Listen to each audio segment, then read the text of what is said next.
Hello, hello. Welcome to One Wild World, a podcast by The Echo. I'm your host, Matthew Juneau. And I'm the editor, Mike Davis. So we've had the idea to do this podcast for a few years now, and it's been really exciting to try it out as a new way to educate people about animals in addition to our videos and social media.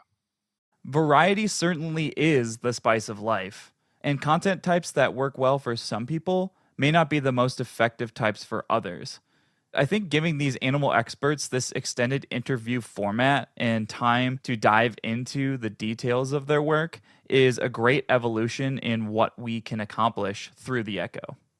I totally agree. And I feel like trying to educate people about animals is something that I just can't turn off. I did mention in a previous episode that experts on biology and the environment can either be really fun or really annoying to hike with because we're constantly stopping to talk about a species that we hear or see or how the ecosystem all works together. Yeah, I am also guilty of that for sure. On one hand, it can totally help build a deeper appreciation for the environment, knowing about all the interactions that sustain the ecosystem. But if you're just trying to get your heart rate up or you're in a hurry to reach a certain destination on your hike, then there might be a better time and place for this type of thing. It's definitely a balance I have to find each time I go out for a hike. I have all these animal facts in my head and I need to share them somehow, right? I remember that for a short period of time, I drove for Uber and Lyft, and to relieve the burden of all of these animal facts, and of course, solidify my status as a 5-star driver, I came up with trivia questions to ask my riders. Not to mention that correct answers also came with prizes. That is very cash cab of you, Matthew. Were riders into these questions? Yeah, I mean, some people just wanted to get to their destinations without having too much fun along the way. And then other people would show their love for prizes by playing along. Again, it comes back to finding that balance and reading the room or the car, so to speak. But I found that most of the time, the late night partiers out on the town seemed to really be about it. So, what were some of the questions that you would ask?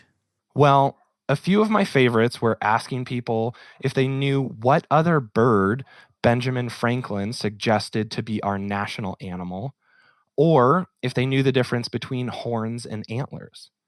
And there was also one other particular question that was always one of my go-tos. So if you ever had the pleasure to ride with me, you'll be extra prepared for today's round of What's that animal? Today's animal sound has been featured in lots of pop culture. So it's very likely you've heard it at least once in a song or a TV show, a movie, or somewhere on the internet. Here's that sound for the first time.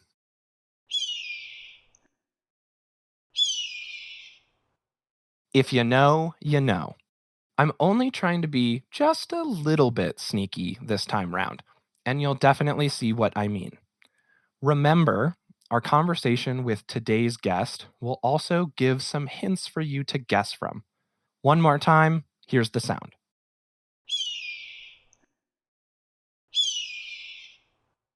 Okay, so hopefully you have your guess locked in.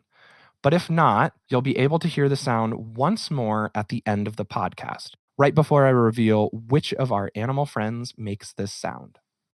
Today, we're joined by Emily Davenport. Emily is the founder of Rocky Mountain Wildlife Alliance. She's a licensed wildlife rehabilitator with the state of Colorado and the U.S. Fish and Wildlife Service. And she's also certified by the International Wildlife Rehabilitation Council.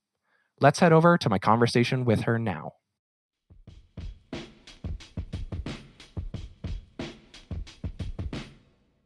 Can you tell us more about the Rocky Mountain Wildlife Alliance and your goals with the organization? Yeah, absolutely. We started the Rocky Mountain Wildlife Alliance back in 2017, and our vision is really to elevate the care and protection of Rocky Mountain wildlife by collaborating with our community through the Alliance. We started out of a clear need in our community that we noticed was missing. There wasn't a lot of collaboration or camaraderie within the wildlife rehabilitation community. And so that's kind of where the Rocky Mountain Wildlife Alliance was born. We wanted to be that bridge for wildlife professionals and our community and wildlife all at the same time. So we actually like to say we're for people, we're for professionals, and we're for wildlife. Those are our three tiers that way. So for the first few years of operation, we really just worked as a continuing education organization where we provided professional development, operational resources, and kind of a professional support network for wildlife professionals here in Colorado and the Rocky Mountain region. We also did a little bit of educational outreach as well to our community, opened up a wildlife rehabilitation center and hospital this year, and have a beautiful facility in Sedalia, Colorado. Wonderful. How did you first get started with wildlife? And then can you tell me about the journey that led you to Rocky Mountain Wildlife Alliance? Oh, sure. It's quite a journey, as it is with most nonprofits, as I'm sure you know yourself. My background is in the veterinary field. So I've been a veterinary professional now for almost 20 years. It's kind of terrifying to say out loud. And so I had left the veterinary field and took a really boring desk job, paid the bills, but it wasn't really fulfilling. And so I started looking at other organizations to work with animals that I've never worked with before. So I found a really amazing donkey rescue and a really amazing raptor center. And it just so happened the raptor center scooped me up first. And I absolutely fell in love with birds of prey and wildlife. And I volunteered there weekly, and then they hired me part-time and full-time. And then eventually I became their assistant director. So just really fell in love with it. But as I kind of mentioned before, I was really passionate about collaboration and camaraderie in Colorado. And so that's really why I left the original Raptor Center to start the Rocky Mountain Wildlife Alliance. So it hasn't been easy by any means, but I've just completely fallen in love with wildlife. You know, the companion animals get a lot of attention, as they should. I'm a dog owner and bird owner, and I've had cats and reptiles in the past. But wildlife oftentimes get forgotten, and they don't have a lot of resources in the community for them. So we're really passionate about providing that resource to our community. Yeah, I think it's very unique to the work that you do. And I think it's also one of your biggest strengths is that you have this multi-pronged approach to be able to build that better community. So offering that continuing education for wildlife professionals, development of resources, and then just creating that network, that alliance. How did you decide to include all of this into the organization? Yeah, another good question. So ultimately, my passion was wildlife rehabilitation. It's very similar to veterinary medicine, and you absolutely provide veterinary medicine in the rehabilitation process. But as I mentioned, it takes a facility, it takes a lot of financial and time resources to provide wildlife rehab to the wildlife patients and to the community. So we couldn't do that right out of the gate back in 2017 because we just didn't have those financial or time resources. So we decided that a three-prong approach was a better opportunity, not just for us as an organization, but for our community as well. And so we decided that, we could have gone the educational outreach route, but we decided that there were not a ton of resources in our community for wildlife professionals. There was nothing local that they could attend. And so we decided that we can at least take that on and make it easily accessible and affordable to our wildlife professionals. And then we can slowly grow towards the opportunities of the Wildlife Rehab Center and Hospital. Yeah, and you just said that you now have opened a wildlife hospital. Yes, I'm very excited about it, but it's taken years off of my life. But it's a lot to manage to have a huge facility where you're going to be managing sick, injured, and ill wildlife. Many people don't know what wildlife rehabilitation is. It is the professional care of sick, injured, and diseased wildlife. Our specialty is birds of prey and birds in general. And so that's for the most part what is at our facility. But in order to legally and responsibly care for migratory birds, we have to have all sorts of different enclosures for every step of the rehab process.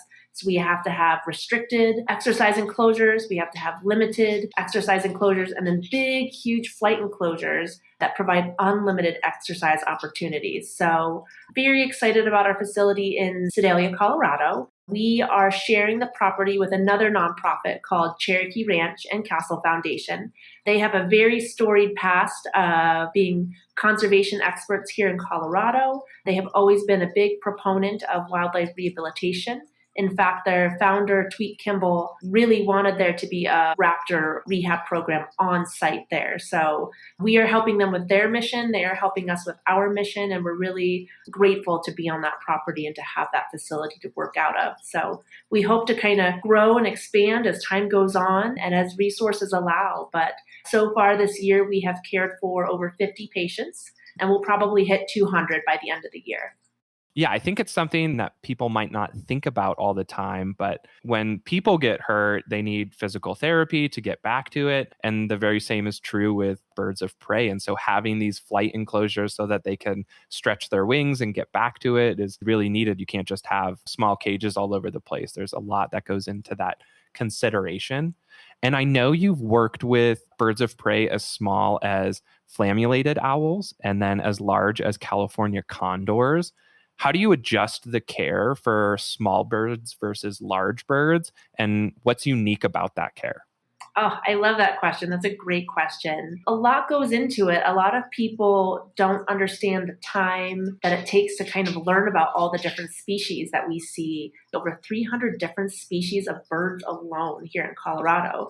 And birds of prey wise, we get over 30 species of birds of prey here in Colorado. So as a rehabilitator, it's up to me to not only train my staff, but to train myself to know all the natural history components of every single species that might walk through my door. So with the flammulated owl, I need to know that they're highly nocturnal. They need cavities to hide in and nest in. They primarily eat insects and things of that nature. And all of the things I have to think of throughout their care, process, treatment, rehabilitation, physical therapy, all ties into that natural history. So an enclosure setup for a flammulated owl will look much, much different than it would for even a great horned owl. That's not truly nocturnal. They're more crepuscular. They eat different things. And so we have to take into consideration nutrition for the species, behavior for the species. Some species are really high strung, like Cooper's hawks and osprey. And so we're going to handle their enclosure a little differently. We're going to keep them in a quieter area of our facility, whereas a great horned owl may not be as bothered and can be in a more high traffic area as long as everybody is quiet. And so we have to know about the natural history, the nutrition, behavior, and then the actual cage setup. A lot of these birds fly in different ways. Our soaring hawks, for example, like our buteo, red-tailed Swainson's hawks, ferruginous hawks, things like that.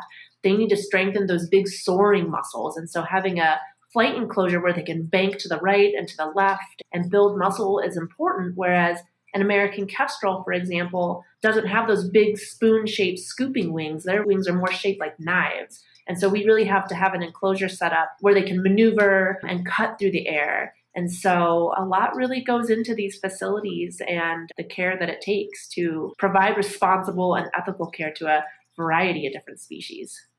Yeah, and that's so important, right? You can't just have like a copy and paste thing to every bird and assume that it's going to go well. It sounds like you might be the perfect person to answer this next question, which is in every episode, I try to give either skills or lessons to people in just their general lives to appreciate animals. And so I'm hoping you can break down some ways that people might be able to ID different birds of prey. I always think of it as like roadside ID. So just as you're driving, you either see birds of prey up on telephone poles or on fences or just flying near highways. So do you have ways to tell those birds apart for the listeners?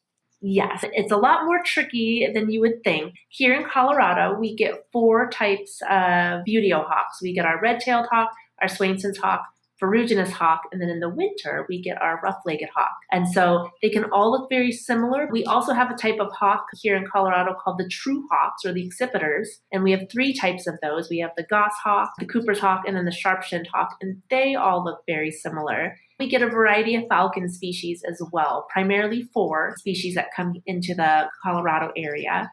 So I will focus on maybe the most common species that we would see today. Red-tailed hawks are for sure the most common hawk that we get in and around our neighborhoods, downtown Denver, even up into the mountains. They are truly opportunistic in their adaptations and can live just about anywhere. They are a large-bodied hawk. Oftentimes they get missed or mis-ID'd for an eagle because they are so big. But the most common ID markers on a red-tailed hawk is what's called their belly band. So they have this kind of speckling on their belly or on their tummy that kind of looks like a belt or kind of a cummerbund or just a strange dark band. And so when they're perched, that's one of the best ways to ID them. A lot of people don't realize that red-tailed hawks don't actually get their red tail until they're about a year of age. So we can't always use that as an ID. But if you have an adult bird, of course, that brick red tail feather is perfect for identification. And then that last little ID marker that I like to tell people about is what's called their patagial marker. And so all birds have a kind of fleshy rubber band that goes from their wrist to their shoulder underneath all of their feathers, and that helps them scoop up that air and fly. And so on the red-tailed hawks, they have a darker patagial mark. And so all the other buteo hawks don't have that. So really, we have to be detectives when we're IDing our raptor species because you can't just use one ID mark to identify them. You kind of have to use a combination of different markers. Red-tailed hawks also have naked legs, so they don't have feathers that go all the way down to their toes, where a couple other buteo hawks do. That's a pretty detailed description of our red-tailed hawks. It's good. But can kind of help you in the wild when you see a hawk either soaring in the air or perched on a lamppost. 70% of the time, if you guess red-tailed hawk, you're going to be right. But it also depends on the time of year, right? Our rough-legged hawks only come into our state in the winter months. Swainson's hawks migrate out of our state in the winter months. And so you can also use time of year and habitat to also kind of help you determine what species you're looking at. Most hawks, whether it be a buteo hawk or an accipiter hawk, tend to have kind of rounded, scooping wings. Whereas if you see something flying through the air with really pointed wings or knife-like wings, you're likely looking at a falcon instead. It's great to hear some of those tips because, again, you see birds of prey flying around all the time. I'm always trying to see, like, okay, does it actually have a red tail? And trying to balance that with obviously safe driving. And so it is really interesting, too, the details that can be similar across birds and then also what makes them unique. I know for me, getting into the birding world started when I lived in Washington with waterfowl, so mostly ducks. And I would go to a natural area and have a pair of binoculars or a spotting scope. And I'd see like, okay, well, this one's got some red color. And then I'd go to look it up and it'd be a northern shoveler. And then northern shovelers have really big bills that they'll use to kind of stir up dirt. So they'll shovel. And so the names will help you out here and there eventually. But yeah, all of the little tiny differences that can distinguish birds is really, really interesting. And I think, like you said, helps turn you into a wildlife detective, which is fun. I love it. I started my kind of bird nerd journey about 11, 12 years ago with raptors. Raptors really were what got me into birding, and I have slowly gotten better at IDing my waterfowl and my warblers and all sorts of other birds. And I'm still learning. That's the most amazing thing about birding is you really never stop learning. You're continuing to build on the information you have and gain more knowledge and learn new things. And then sometimes these species surprise you and they'll show up in different areas that you weren't expecting. So it's just so cool. We're always learning about the natural world. That makes me think of there's this movie called The Big Year. I think it should be probably on every wildlife biologist or just like wildlife fans movies, but for sure birding fans. I think it's Steve Martin, Jack Black, and Owen Wilson, and they're all birders. And A Big Year is where you try to identify as many birds in 1 year as you can. And we put that on the other night, and it's just a fun, feel-good movie, but they had some pretty good, correct information in it. And so I got more out of it than I thought. It was a good movie. Yes, it's an awesome movie, and it's like spot on for all the different species and how birders are. So if you haven't seen A Big Year and you love birds, I highly recommend it. I'm hoping also, do you have any misconceptions that you want to break down about the animals that you work with? Sure, absolutely. I feel like this goes for all predators, but especially birds of prey. People tend to fear what they don't understand, and predators in particular tend to get demonized for that reason. I love my raptors, I love my birds of prey, but they often will get themselves into trouble when they eat somebody's backyard chicken or duck, or the Cooper's hawk is hanging out at the bird feeder, scaring away all the pretty birds. And they are often, especially vultures, are oftentimes demonized because of what they eat. Many people don't realize they are carrion eaters. They're obligate scavengers. So they have to rely on finding dead things to eat. But there's a lot of myths out there, especially surrounding vultures, that they will circle you when you're hiking out in the wild, waiting for you to die. That's a myth. They do not wait for young or old animals to die so that they can eat them. They don't kill animals, generally speaking, or wait for calves to be born to kill them or things like that. So there's so many old school myths out there about birds of prey and vultures in particular that just are not accurate.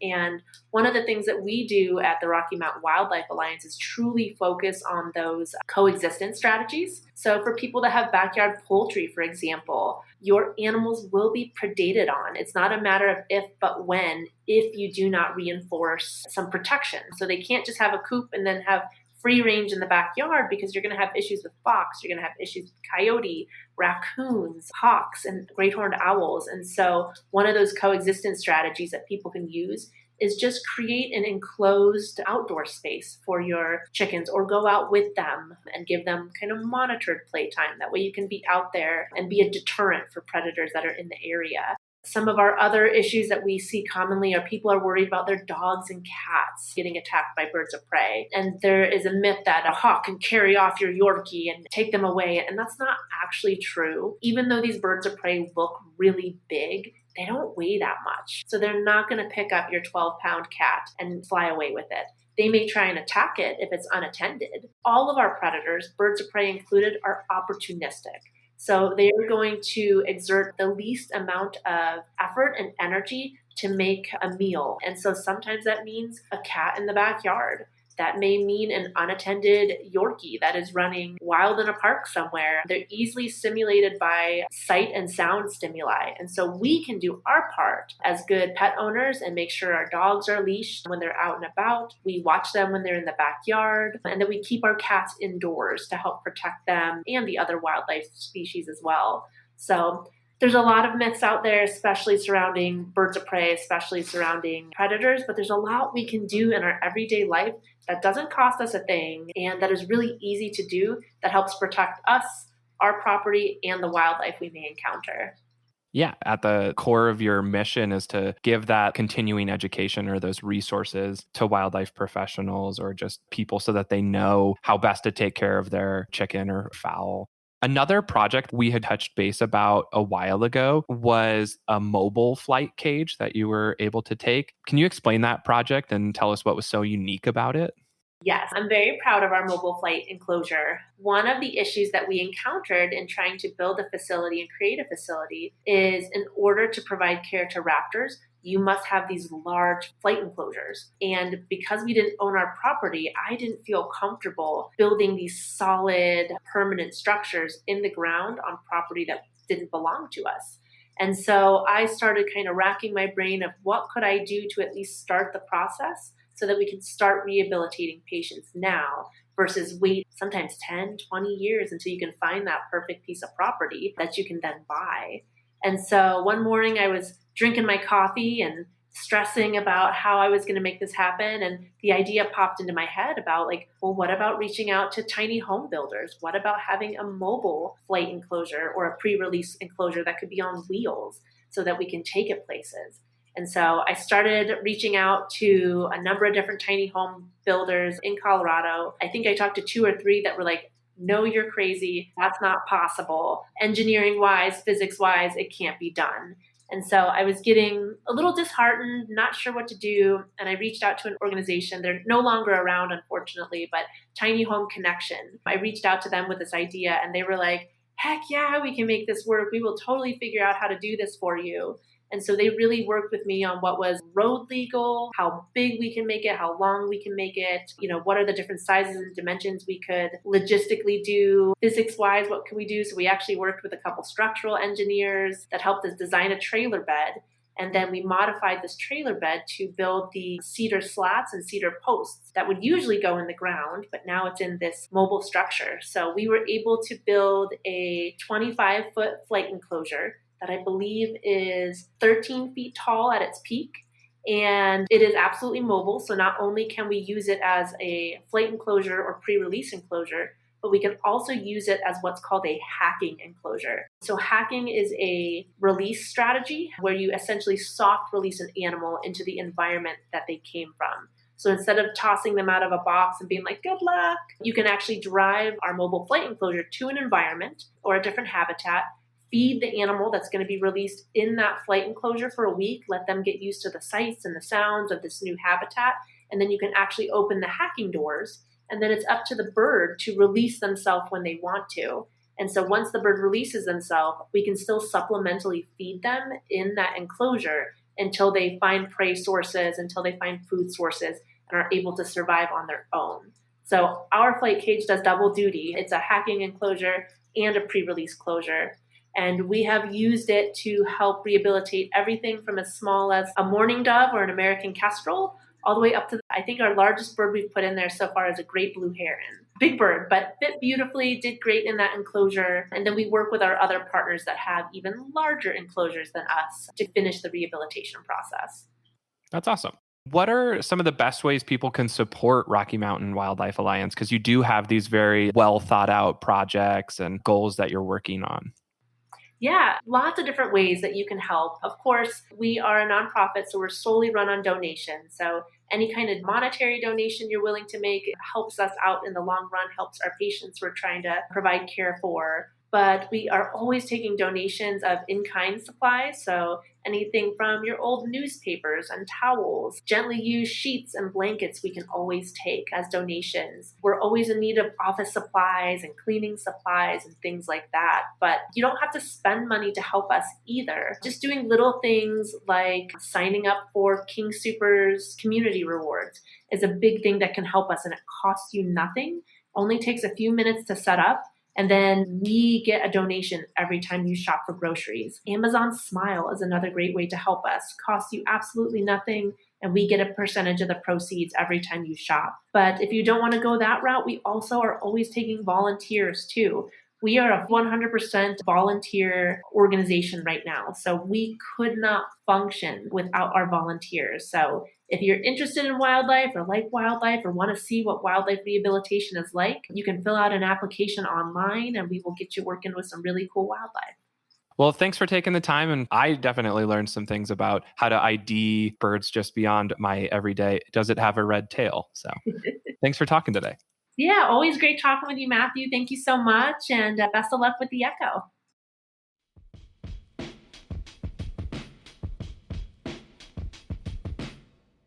It was such a pleasure to have Emily on the podcast.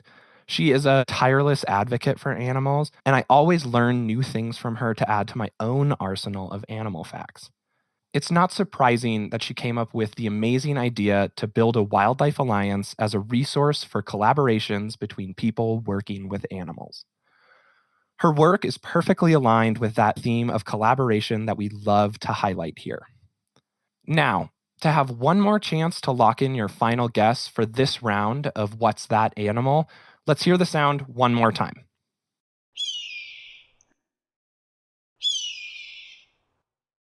Oftentimes, this patriotic sound gets used in pop culture to represent the bald eagle.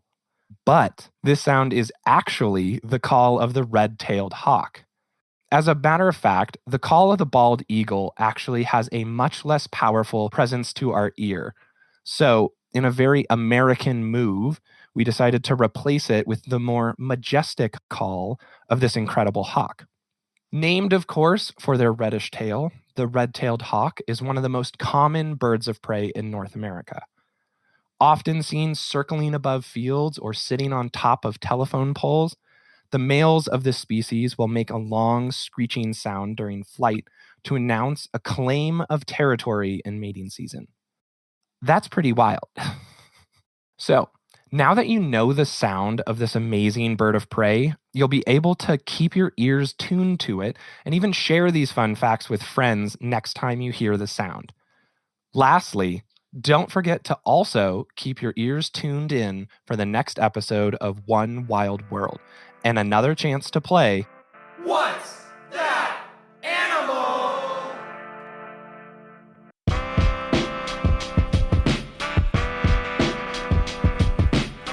If you enjoyed this conversation, subscribe and consider supporting us directly at patreon.com/onewildpodcast. Here, you'll find exclusive content, like the full video versions of our conversations. To find out more about the other work we do, visit our website at onewildpodcast.com. Follow us on Instagram at @theechoanimals, and follow our TikTok at creature.feature. On behalf of all animals, thank you for listening.